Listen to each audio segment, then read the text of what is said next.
میں رابطۂ عالم اسلامی کی کانفرنس میں شرکت کرنے کے لیے ملیشیا آیا ہوا ہوں۔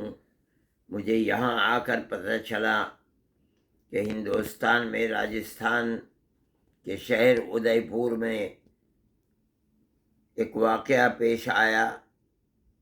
جمعیت علماء ہند ہمیشہ قانون کو اپنے ہاتھ میں لے کر کسی کام کے کرنے کی مخالفت کرتی ہے۔ ہم اس واقعے کی بھی مذمت کرتے ہیں اور یہ سمجھتے ہیں کہ یہ اسلام کی تعلیمات کے خلاف ہے، اور ایسا عمل کرنا ملک کے اندر امن و امان کو تہوبالا کرنے والا ہے۔ جس طرح ہم ہمیشہ سے موب لنچنگ کی مخالفت کرتے چلے آئے اور ہم نے ہمیشہ حکومت سے یہ کہا کہ اس کے خلاف قانون بناؤ، ایسا کرنے والے لوگوں کو پکڑو، انہیں جیل بھیجو اور ان کو ایسی سزا دو کہ جو دوسروں کے لیے عبرت ہو۔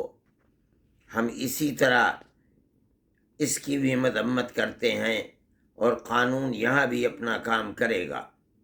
ملک کے اندر ضروری ہے کہ جس طرح ہم ہزاروں سال سے ملک کے اندر بھائی چارگی اور محبت کا پیغام دیتے چلے آئے ہیں اور بھائی چارگی کے ساتھ زندگی گزار رہے تھے اور گزارتے چلے آئے ہیں، ہمیں اسی کو فروغ دینا چاہیے۔ ملک کی سلامتی اسی کے اندر ہے، گورنمنٹ کو وہی کام کرنے چاہیے۔ مجھے افسوس کے ساتھ یہ بات کہنی پڑتی ہے کہ اگر ملک نے اور ملک کی حکومت نے اس بد زبانی کے اوپر پہلے سے شکنجہ کس دیا ہوتا تو آج ملک کے اندر یہ حالات نہ ہوتے اور یہ بد امنی کی صورت پیش نہ آتی۔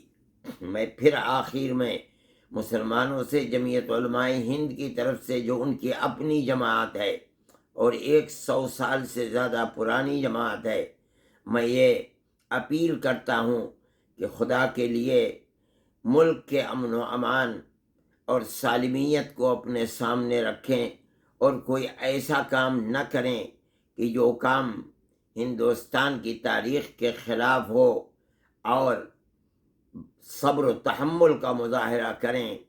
باقی حالات ہیں، حالات تو بدلتے سدلتے رہتے ہیں۔ آج اگر یہ صورتحال ہے تو کل کو انشاءاللہ یہ صورتحال ختم بھی ہوگی۔